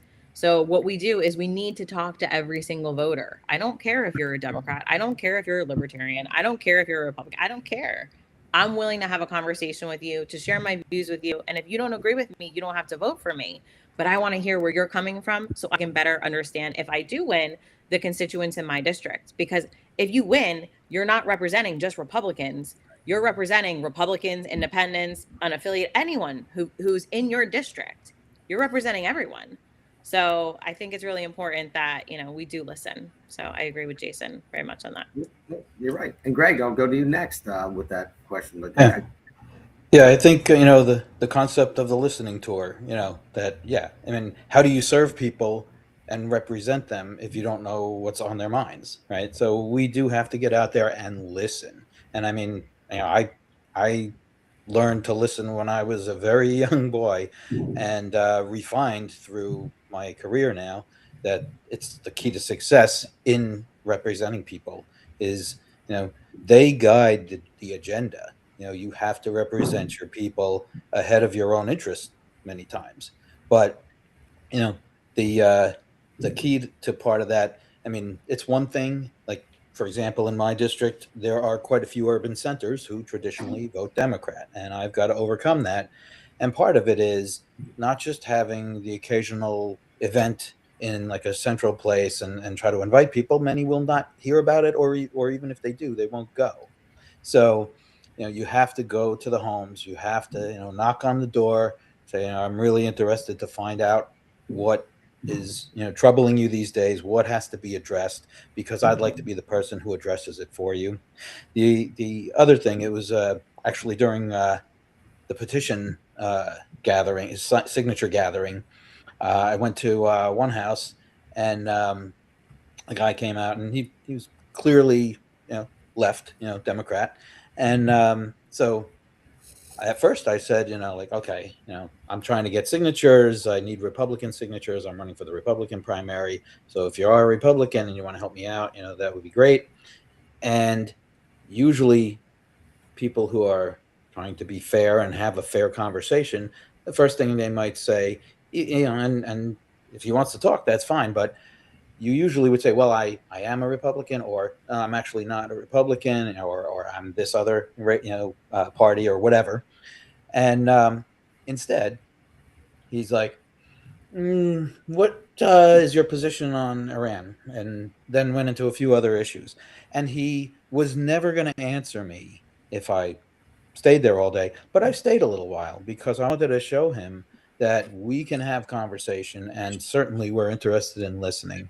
And I mean, the tip off for me that, yeah, I mean, there was no, showing him new information and trying to convince him of something based on merits, was he said he read this Times article. And I was just like, definitely compromised with following that rag. So, but yeah, I mean, yeah. At the end, he said, "Look, I hope you lose," and I was like, "Well, sorry you feel that way, because I'm ready to talk to you about what is going to help everybody, not just the Republicans.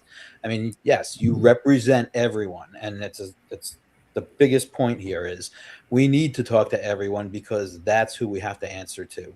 And so, to me, I just, I feel like we need to have those conversations. I mean, as many, one-on-one, knock on the door kind of thing or whatever.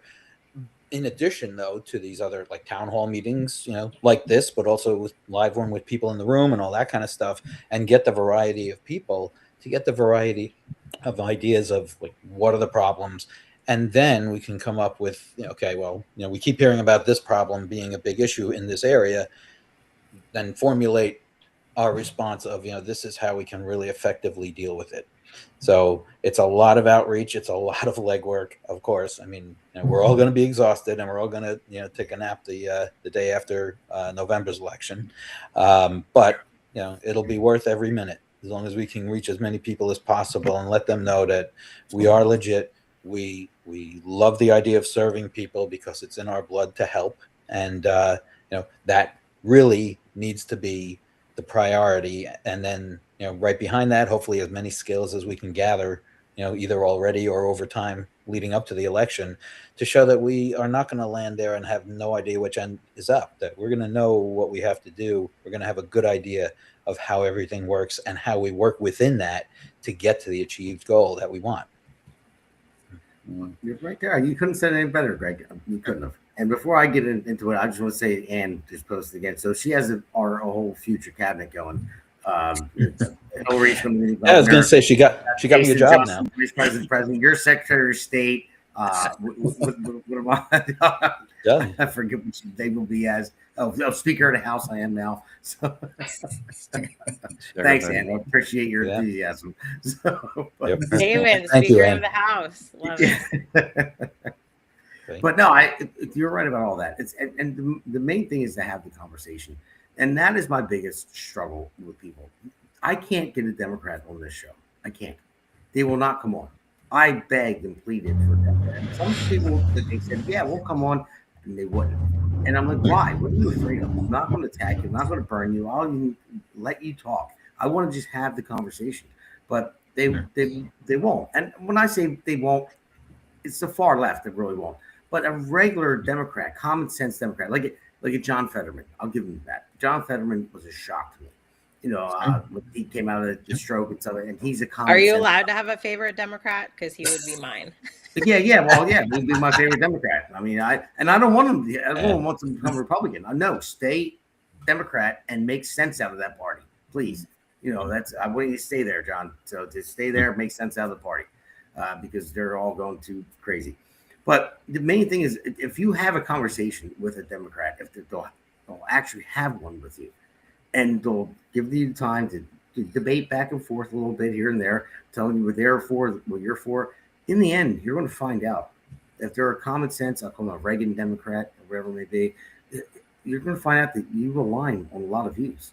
It's not. It's just everything in politics. Republican, Democrat has been so polarized and it's been so culturally defined at this point to where it pits the parties against each other. Now, yes, the one side have different views, the other side has different views here and there, but the main goal is to do what's best for our state, our country, and so forth.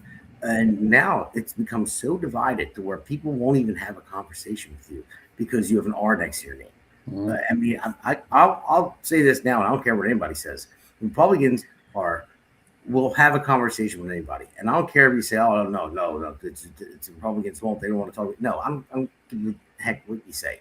Republicans will talk to anybody. I will. I know you guys will. Some far left Democrats in their mind see the R, shut down immediately. You're the devil. You're a racist. You're a Nazi. You're this and that, because they're all it's ingrained in their mind through mainstream media, and that's got to stop. But when you actually talk to someone, I used to be a Democrat. I was born and raised that way. I was in the union in 2014. I switched parties because I didn't leave them; they left me. That's basically what it is.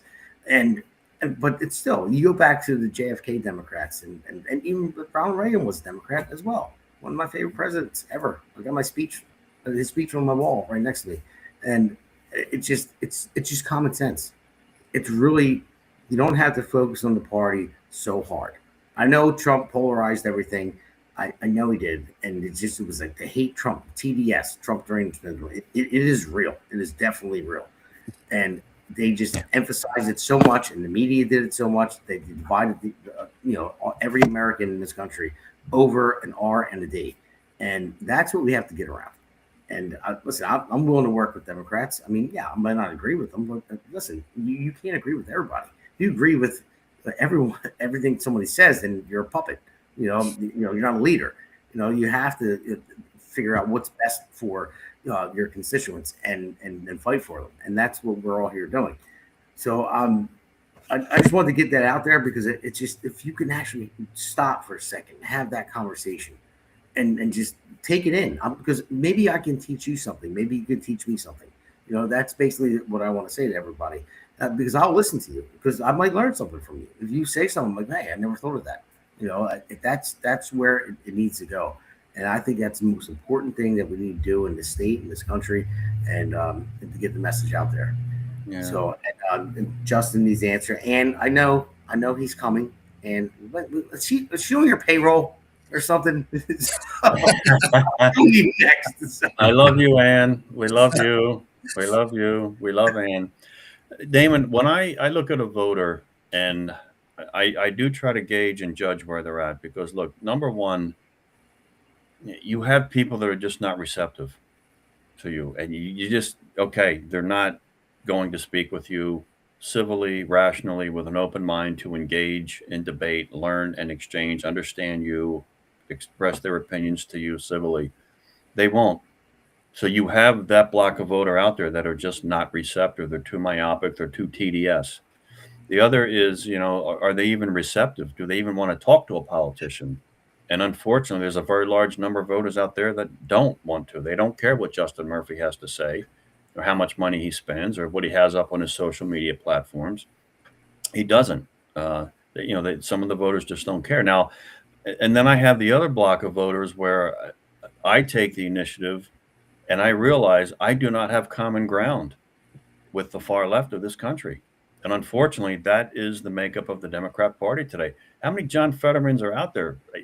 Him, it seems like. Yeah, one, until he's primaried next year or two, and an AOC-inspired candidate beats him, because that's all that the base of the Democrat Party wants to nominate. So you have the, and this is what I do to protect my own. Like, yes, can I work with people? Absolutely. Can I pass a flat tax that will be 12% instead of 10%? If it means to get the system through, yes, I would probably do that. But you don't throw away your core convictions. But you have these people that, I have to step up and say, I do not have common ground with people that want an open border, that want to weaken this country internationally and militarily, that, want the Green New Deal, that are, abortion without restriction, that want to pump CRT and DEI in the federal bureaucracy. I have no common ground with people that want to use the power of government to punish their political opponents. I have no common ground with people that want to raise my taxes, or I have no common ground with people that are promoting and fighting for, the objectives of the Marxist left, which is to basically destroy the family unit. I have no common ground with people who wage war on parental rights. I just don't. So this is where I can sharpen what I stand for. Now, how do you win people over? First, are they receptive to you? Are they willing to even engage you in a civil debate? And unfortunately, right now, our political culture is lacking that. Yes. That's a sad commentary. I mean, I knock on doors. I've been knocking on doors for weeks now, and even with Republicans, I have people tell me, I hate Republicans, registered voter. I hate Donald Trump. Yep. If you're with Trump, I'm not voting for you. And that's it. The door closes. It's not, I can't say, hey, well, what about his policies and you don't like the guy? You don't even get that far with people today. You don't get the dialogue. So there's very little dialogue. Social media exacerbates the agitation. And then you get stuck with a group of people who are not receptive, that you don't have common ground with, and then are apathetic. So, my God, what do you do? I mean, how do you do this? How do you really reach these people? And unless they're receptive, you don't have a choice. I mean, I can talk with people. I love to do it. I love to engage. I don't become angry if somebody thinks differently than me. But unfortunately, I'm never really met with that. I mean, I can't imagine if I win the primary, like, where do you go to speak to Democrat voters? I think they're not going to want to hear from me in large part. The Democrat that left that party, I have to find and talk to that person and inspire. I always speak about inspiring voters to vote for the Republican Party. And yes, you have to get the message out. But as far as how do you engage with them, it's exceedingly difficult today because of the political climate. No, you're right about that. And before we wrap this up, I just want to say one thing. What you said about people asking, I ran into that a lot. When I knocked on doors, they get my petition signed. They would say, "Are you a Trump Republican?" Yeah, are you a Trumper? Yeah, did you? Yeah, and I said, "Well, no, I'm Damon Galdo. I'm running for Congress." And they're Republicans, and they're like, "Well, did you vote for him?" And I feel like telling them it's none of your goddamn business, but but I can't say that. So anybody out there, this is my view, not anybody else's. Yes, they're going to hold it against you. That's what I wanted to say, but I'm like, okay, fine. I'm going to be honest. But yeah, I did. What did I have? I had two choices: I had Kamala and I had Trump. Yeah. So, who'd you vote for? I didn't ask you that. Did you not vote at all? I would assume if you're a Republican, or did you vote for a Democrat? So yeah, that is an issue out there. The TDS is real, and it's got to go away. He's done in 2.5 years, roughly, whatever it may be. And it would turn out and someone else would be in there. Just let the whole Trump thing go. All right? Did everyone make America great again? Did you read his Easter tweet, Damon, on I guess it was on X, or his Easter tweet? Probably Truth Social or something. Yeah, it was pretty rough. I mean, that he dropped a few F-bombs in there. I'm like, wow, okay. Now it doesn't. Well, you know what? I guess why not at this point? When you're that old and you're termed out as president, he's not up to re-election. He doesn't care. Yeah. So I guess that's it. It is what it is at this point. So whatever. Just don't mess us up in the midterms, Trump, please. Get this. Well, you know what? Look, we're looking at a lot of Republicans who are unfortunately going to sit home. Yeah, I know that's a problem. It's a big problem. I mean, look at what all of us are doing. And the thing is, I want to put out there before we go around the room until everyone can say, how to reach you and get to your website and campaign. Somebody asked about, is anyone getting support from the NJGOP? And I would say that's a 0. No. Yeah. And the thing is, listen, I'm not attacking. Oh, you are? Well, I mean, I got endorsed. I got the endorsement from 3. Okay. Yeah, I got the endorsement from 3 counties. I know Justin got endorsed by multiple counties. Gregg, I don't know about you. Jason, you got endorsed by. When they say NJGOP, they mean the state party, the state. Oh, well, I mean, probably like if they're going to endorse, it would be like after. Well, not endorse, like help. Money. What I mean, what I'm getting from that is because someone said they're $120,000 in debt, and then somebody said that Jack must have spent it all or whatever. Yeah. But the thing is, and lost. I get it. I've talked to them again. This is nothing against the Republican Party whatsoever. I know what shape we're in, but we need to do better. The NJGOP needs to do better. The NRC needs to do better. I mean, NRC needs to do better. We need to raise money. I know that there's money out there. We have more money than the Democrats. Last I heard, not in New Jersey. The RNC. The RNC, yeah. RNC, yeah. Nationally, the Democrat Party is broken in debt, and they should be. And so the RNC is pretty flush with cash. So I'm telling everybody right here, right now, I don't care. This is not anyone else that's on this podcast. This is me. This is Damon Galdo, nobody else. All right. The NJGOP needs to get off their butts and figure out a way to get Republicans elected, because this is not an easy thing. I understand that it's not easy what you do either, but we all have families and we have other things. We have full-time jobs. We're out there putting our necks on the line, and we're going to work for you, for the constituents out there that we're willing to represent. So we need help. So it's time to get off your butts and figure out a way to help us out. All the state committee chairs, everybody. I know the chairs of my county are very helpful. They've been doing great. It's awesome. Thank you guys, Kim and Adam and all that. But the state committee chairs, it's your job to raise money for candidates. Now, I don't have a primary candidate. Hillary, I don't think you do either. Gregg, I don't think you do either. Justin and Jason, I know you guys do. So I know they're not going to help you out in the primary because of that reason. But we are past the primary. So the ones that are past the primary already, let's get going. We need to help. We need to move forward. It's go time, because we're not doing this to lose. This isn't Vegas. We didn't come to lose. We're going to win. And I mean, one of the I think you biggest should have said problems. Atlantic City. Well, Atlantic City. Yeah, there you go. Better. Yeah. Yeah. One of the biggest problem is the powers that be have decided which races are written off as just unwinnable in their minds, and it's unfortunate because that's what keeps it there. So, there's so much talk this time. One thing I have a problem with is so much talk about defense of the existing seats we have. We need to be going for new ones. We need to flip them our way and get a bigger majority. This is crucial now more than ever. And there's not much talk I hear about it in terms of the party throwing resources at races that are tougher to win. And we don't have the incumbent on our side. But we've got to expand that map, because that also gets the Dems to spend money in those areas that they thought were safe. So there's a big benefit to taking that approach. And earlier that was correct. Tom Kaine's going to get the most money in New Jersey because he's got the toughest incumbent race, right? And all the incumbents, we have to preserve the three. We have to do better than the three. We have to grow that majority in the face of all the other noise that's going on, and just put the resources everywhere that we can as a party overall, state and federal and national and everybody. So that's what's disappointing to me is a couple of people in the back room decide that your race isn't winnable, and then you're lucky to get volunteers, let alone money. So I hate that money is such a big part of campaigning, but it is. We can't deny that. So we really have to have that kind of help. Right. And asking in a highly democratic state as a Republican and calling for money and saying, hey, I need money to raise money for my political race. And, and they're like, well, we don't even know if we want to vote for you.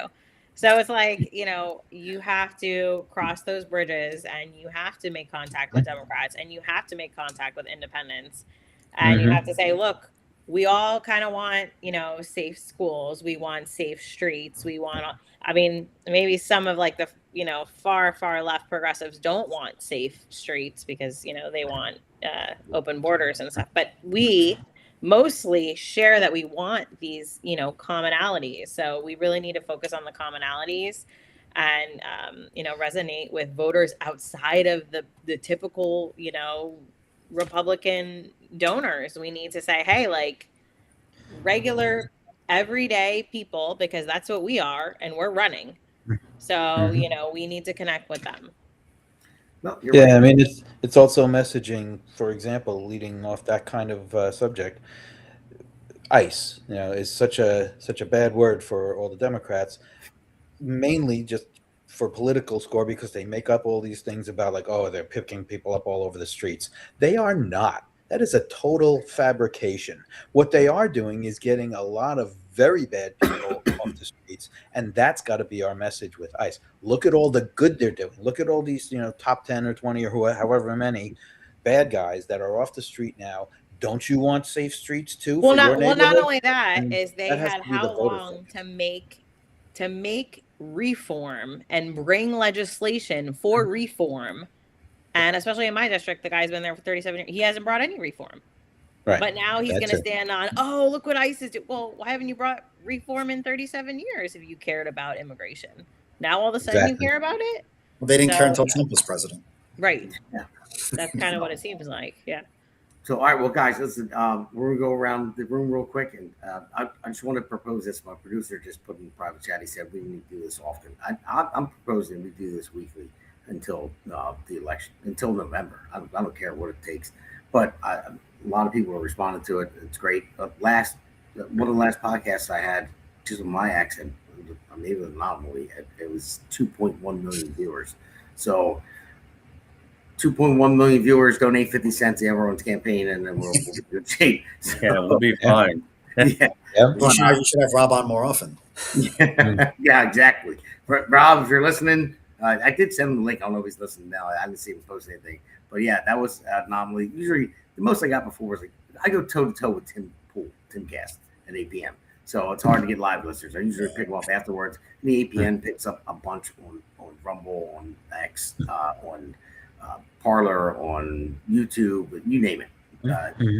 The network picks it up too, and you can watch it actually from the website now too on AmericasPulseNetwork.com. So, but quickly, let's go around the room. Tell people where they can find you, Gregg. I'll start with you. Your website, how they can find you. Yeah, and the website is www.Mele for America, and it's MELE and the number 4 America.com. You can find out more about the campaign, more about me. You can submit questions, things like that, and also, of course, hopefully donate if you see something you like. So that's the main place right now as far as finding the team. And yeah, I mean we're starting up recently our meetings with sort of the core group, and we're going to expand that, and we're going to be getting volunteers involved in all our meetings too. I mean, there's plenty of places, of course, that you can help, and we will welcome you. So we're looking forward to a really competitive race now. I have no incumbent, and I've got a lot of other crazy people with relatively little experience, really, in the matters of Congress, clawing at each other. So there is an opportunity, and we're ready to go for it. So, thank you. All right, I'll go to you, Jason, next. So the website is Cullen, the number 4 Congress.com on all the social medias, Facebook, Instagram, TikTok, X. It's Cullen, number 4 Congress. Thanks for showing the picture where I had a little more hair on there. Yes, and so I'm on social media, all week. I do a couple videos every single week. If you guys got any ideas, any topics you guys want me to touch on, shoot me a message on there. And listen, I know we mentioned before, it's a shame that it comes down to money, but we really do have to raise a lot of funds. Whether it's for our primaries or for those of us that are going right into the general election, got to start raising money now for these candidates, for these races. So anything that anybody can donate to any of the candidates on here or any other candidates throughout New Jersey, you guys are interested in helping out. It goes a long way. That's how we're going to get our message out there. That's how we're going to be able to win these races. We can't do this without you guys out there. All right, and Justin, we'll go to you next. Yeah, well, as I mentioned earlier, my website is JerseyJustin, number 4, Senate.org, JerseyJustin4Senate.org, and the number 4 is number 4. It links there to my X account, Instagram, YouTube channel, and soon to be TikTok account that we just started. So, we look forward to interacting with people the best we can. And we're out, like I said, our ground game is pretty good right now, and we'll be doing a lot more. We have a big event coming up on April 18th. Please feel free to attend. It's a dessert-infused campaign rally in Pemberton at the K&B Buds Farm. And we're looking for a big night there to make a big splash and momentum now that the petitions are out of the way. I'm so happy I can walk out of my house without my damn petition and pestering people to sign it. I'm glad those days are over. For now. Yes. Horrible mess. And a thank you for everyone that helped with signatures. I don't know how, but we submitted over 3,000, and I didn't think we were going to make the 2,500 minimum. So to everyone that helped, it was fantastic. Hillary, you were wonderful, and I know Damon, you carried also. And I don't, we had so many. I mean, I had people all throughout the state that carried, and I'm up on the Turnpike 10 o'clock on Sunday night, getting petitions from people in that were carrying for me. I had a woman in Atlantic County got me 315 signatures herself. Absolute workhorse. My field director in Gloucester County, Frank Cibatoni, got me over 150. So it worked out well. Nobody was challenged, so we're off to the races now. We sprint to June 2. I wish everybody here the best of luck, and we'll see what happens and what our tickets look like for November. All right, and Hillary, I'll save you for last. Well, I'll be last, but Oh, okay. for you. So I also want to thank my volunteers. I had a lot of great volunteers that came out and they wanted to support the campaign, and they really helped me get on the ballot and get my signatures. I couldn't do it with their help. So I want to say thank you so much from the bottom of my heart. So you can find me at Herzig for Congress, and it's not the number 4, it's FORHERZIG for Congress.com. Or you can find me on Facebook at Hillary Herzig. You can find me on X at Hillary Herzig, or you can find me on TikTok at Herzig for Congress. I also have an Instagram under Hillary Herzig. So you can find me on any of those platforms, and I've already started pushing out a couple of reels. I actually like to make them, so there should be a couple things up soon. And I'm also in the process of planning my first fundraising event, which is going to be unique. It's going to be an experience.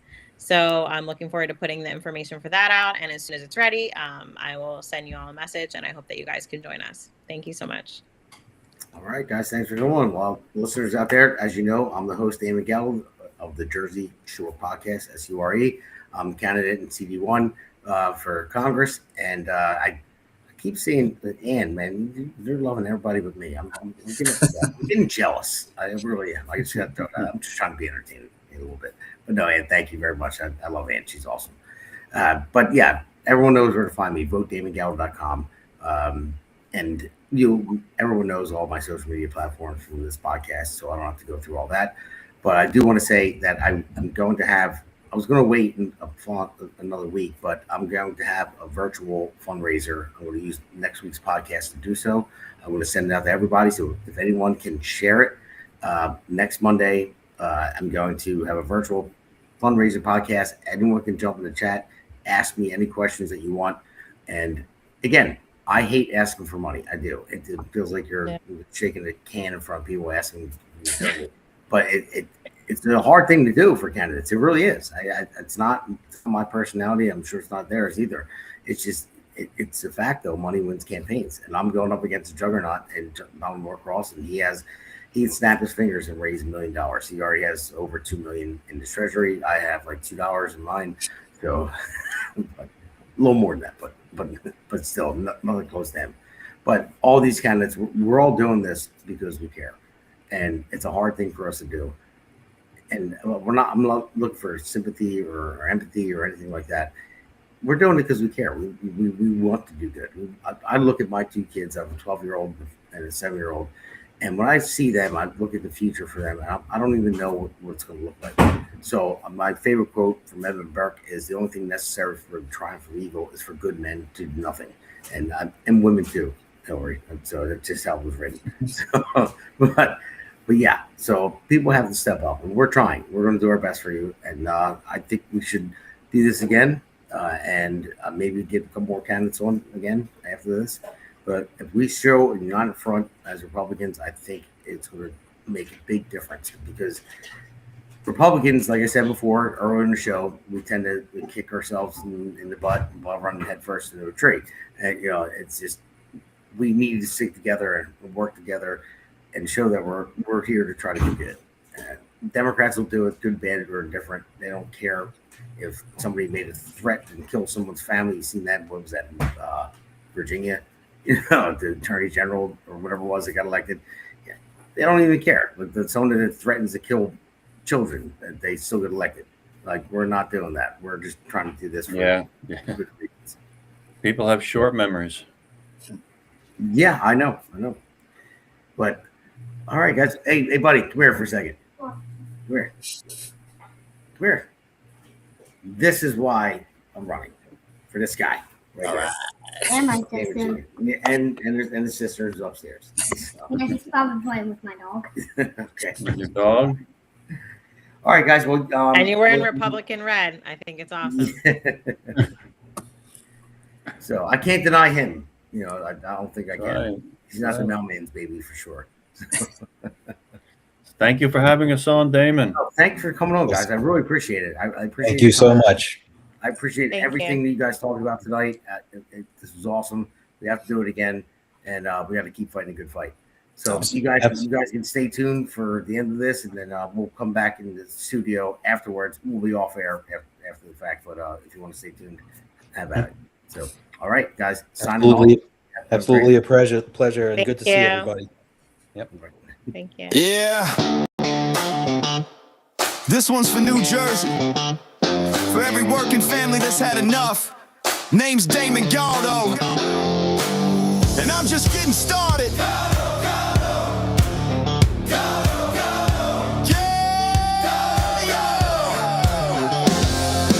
Job site dust to the streets of the shore. Steel-toed boots, yeah, I know what I'm working for. Middle class hurting, every bill going up. While suits in D.C. say, man, just trust us. I'm a builder by trade, put my sweat in the ground. Now I'm building up hope for my hometown. Jersey's my home, blue-collar soul. I don't make excuses, I get it done, that's all I know. I felt the pressure, I've lived that grind, trying to give your kids a better life. I won't forget where I came from, man, cause I'm built by work. I'm built by working hands, fighting for working families. Not a career man who forgot what hard work means. They talk real big, but nothing ever changes. While Jersey keeps drowning in the same old pain, I'll build a future strong for our kids in this land. I'm Damon Galdo, built by working hands. Yeah. Donald Norcross been there year after year. Same old story while the struggle's still here. Claims he's for workers, but look around town. Rent sky high, grocery bills breaking us down. Where's the relief for the middle class grind? Cause all I see is folks falling behind. I ain't got decades in some DC chair. I got skin in the game, cause my family's here.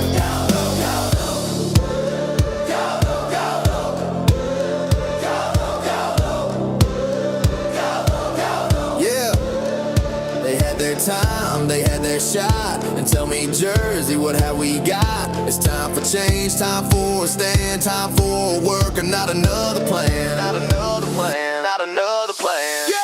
I'm built by working hands, fighting for working families. Not some suit who sold you fantasy. We waited long enough, it's time to demand a future built by honest hands for Jersey strong, for this great land. I'm Damon Galdo, built by working hands. Yeah, this ain't left, this ain't right. This is fight for what's right.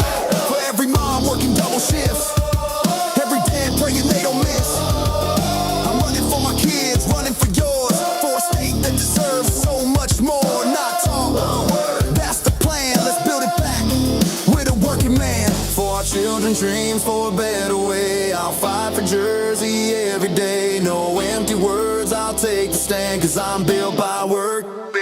Yeah, I'm built by working hands, fighting for working families. While the old guard keeps playing the same old game. But we're done with waiting, done with excuses. It's time for a man who knows how to do this. I build a future strong for our kids in this land. I'm Damon Galdo, built by working hands.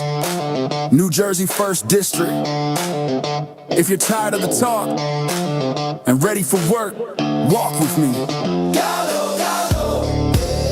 Galdo, Galdo. Galdo, Galdo. Make the crowd chant with no music.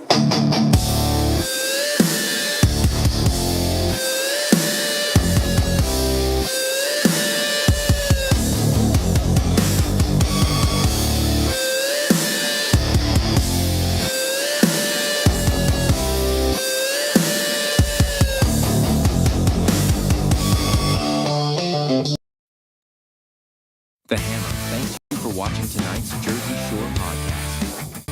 See you at the next packed show, from breaking news to topics that will keep you informed. So please click the subscribe button to get notified of upcoming episodes. If you like what the Hammer talked about, then share the Jersey Shore podcast to others. Damon also looks forward to